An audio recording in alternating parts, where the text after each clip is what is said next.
Hi, I'm your nostalgia chick, and my glasses have been taken by communists. But it's okay, because I got new ones. Now, when we think of countries whose political and social histories kind of make your brain hurt, what's the first ones that come to mind? I mean, besides mine. Russia. Russia has one of the most complex, painful, and painfully complex political histories in all the world. There's hardly a time when there's not some kind of revolt, revolution, invasion, or genocide going down over there. So whose bright idea was it to make a kids' movie about the Russian Revolution? Don Bluth. Oh, Don Bluth. The 90s wasn't particularly kind to him. Anastasia was his first film in the 90s, as well as his last to date, that didn't tank. And Don Bluth more or less just decided to declare creative bankruptcy and just rip off the more successful Disney formula. This movie basically serves as a sort of what-if fairy tale based on the myth of the Romanov princess Anastasia, whose name is Russian for walks over logs, surviving that whole mass execution thing. The movie gets its biggest awkward out of the way right off with its explanation of Imperial Russia and how the Romanovs went down. We lived in an enchanted world of elegant palaces. Yay! Russia was awesome! For the obscenely wealthy. Dark shadow had descended upon the house of the Romanovs. Communism? His name was Rasputin. Rasputin, of course! So he's responsible for the communism. Okay, so the movie basically refers to the trouble in Russia as a spark of unhappiness that gets fanned into a flame by Rasputin's evil. But whose fault was it really? Well, aside from a long line of bad tsars, culminating in the somewhat inept Nicholas II, in 1916 we had us a war going on. A big war, and poor Russia was all by its lonesome on this side of the war with no one to help it. A bit more complex than that, obviously, but over here we've got famine, unemployment, and a big swell of communists, all ultimately culminating in revolution. And the revolution was headed by Vladimir Ilyich Lenin, not Rasputin.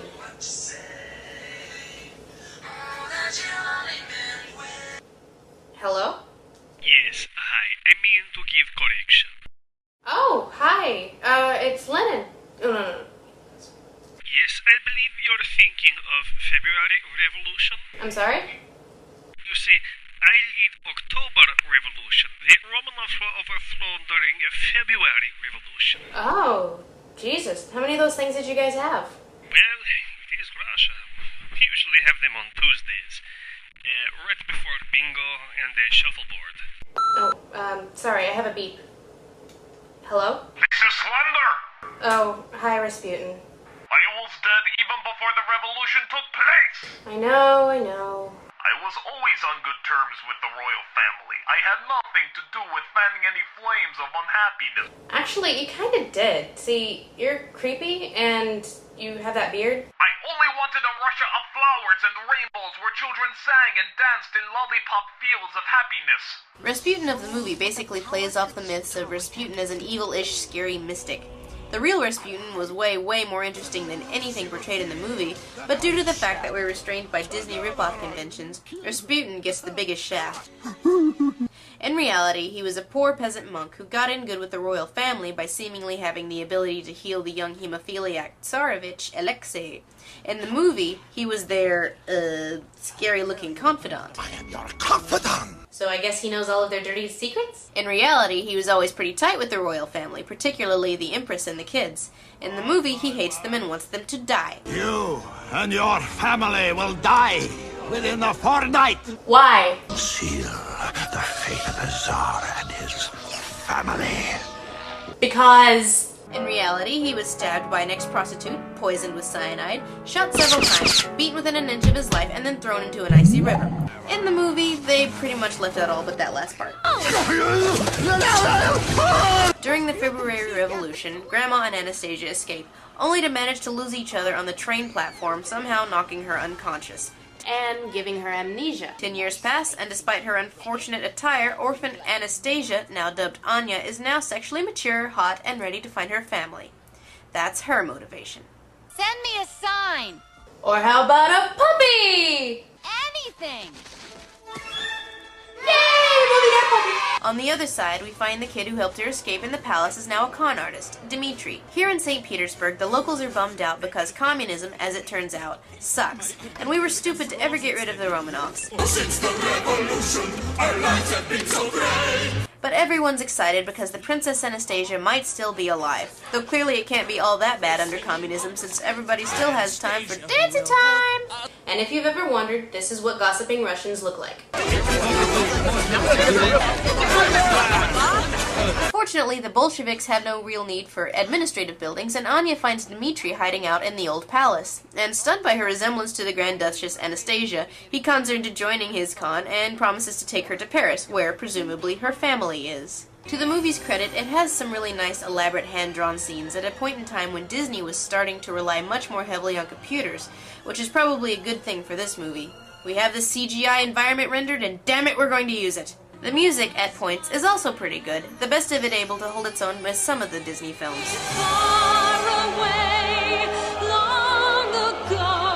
Some of it. I was once the most mystical man in all Russia. When the royals betrayed me, they made a mistake. This is just embarrassing. Most of the movie follows their adventures going from point A to point B, getting to know each other, having sexual tension, learning about the past, and of course having epic explosion-ridden action sequences. Michael Bay would be proud. And you know what the word for that is? Awesome? Bingo. Anyway. Hello? I wasn't finished! Oh, hi, forgot about you. I still have bone to pick with this movie. Why for did they give me insect minions? They gave you insect minions? You mean besides the bat? Oh, I guess they did. Insect minions! Yes, Rasputin's down, but not out, as our little bat friend somehow inexplicably gets dragged down into the underworld and into Rasputin's, planet, where he is spinning limo and, playing dress-up occasionally. He says the curse he levied at the Romanovs went unfulfilled due to Anastasia not having been killed. Apparently, Grandma doesn't count. So our whiny and gross villain uses his powers that he got from the dark forces. Whatever. to kill her. And of course, sing with his bug pals. I don't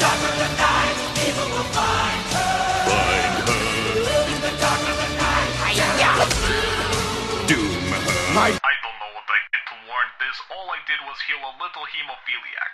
I know, but you're creepy and you got that beard. Plus, you probably smell bad. Well, I didn't sell my soul for anything. Then how are you calling me from beyond the grave? Pardon? Yeah, this is a Chicago area code. What gives? Gotta go.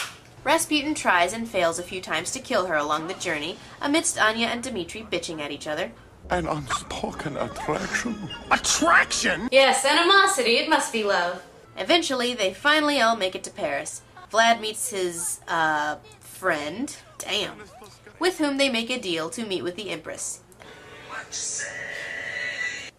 Hello? This is the Empress Dowager Maria Feodorovna of Russia. You sound like the Swedish chef's illegitimate love child with a Care Bear. Why this at the end of this movie in Paris? I am not French. I know, you're Dutch. I am Danish. Whatever. I think it was mainly for recognizability and aesthetics, and together in Copenhagen doesn't quite have the same ring to it. Besides, then we couldn't have product placement. Not to mention every vaguely French 20s thing you can think of, like Maurice Chevalier, Josephine Baker, Sigmund Freud. Get it, banana. So they follow the Dowager Empress to the ballet and, as you do, have a fight because, as it turns out, Dmitri is a con artist and he neglected to tell Anya, heart of gold notwithstanding. Oh, thank you, movie. But he's had a complete change of heart and brings them together and refuses payment for having found Anastasia. Yay. Hello? Don't I at least get any resolution? Don't worry, honey. The movie's not over yet. I wonder if this is what you really want. Of course. Of course. And you'll always have me. But is it enough? I really don't like where you're going with this, Grandma. You seem to be trying to talk me into running off with this guy. He didn't take the money. Well, that makes him all the more poorer. Anastasia, you're heir to the Russian throne. Not that that means anything anymore, but you're still blue blood. Is Grandma really going to be alright with you running off with a con artist? Why does there even need to be a choice here regardless? And why are you running through an ivy-laced labyrinth after the puppy? And why are you suddenly on a bridge? Your Imperial Highness. Oh, resolution, right. So many answers. Fortunately, Dmitri has the sixth sense that all love interests have, and manages to get back just in time for the epic battle, benefiting from the fact that Rasputin takes the most elaborate and verbose route imaginable to killing her. Say your prayers, Anastasia! No one can save you! Das Vidania, Your Highness. Together again, for the last time! Finally, the last Romanov dead. And then she kills his thingy, and he dies. But oh no, Dmitri! Why don't they ever check the pulse? Oh, yay, he's fine. And now we're back to that whole choice thing. Yes. They're waiting for you. Correct. They've eloped. Isn't it romantic? I object! Elopement isn't generally met with a yay, especially when you're a royal and you're eloping with a con artist. I found a man. Who cares about this quest that's consumed my whole life? It's a perfect ending. Well, I guess she's found her grandma. She can drop in for a quick buck should she ever need one. Girl? Bat? The hell? No, really, that has no context. Because he chickened out and ditched the bad guy at the last minute, the movie gave him a chick bat. Do the right thing. Karma will get you laid. I tell you what, wow! Da. If I had a grave, I'd be rolling in it.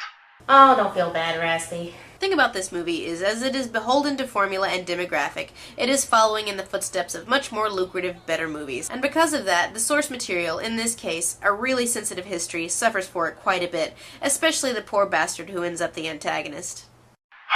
History has not been kind to me. Well, maybe if you'd nixed the beard. I put a curse on... never mind. That's right. I am an intriguing and complex historical figure. That you are. Yes, yes. So, are you doing anything tonight? I'm your nostalgia chick. I remember it because... Hello? In Soviet Russia, chick remembers you. What you say? That you only meant well, 'cause you did. What you say?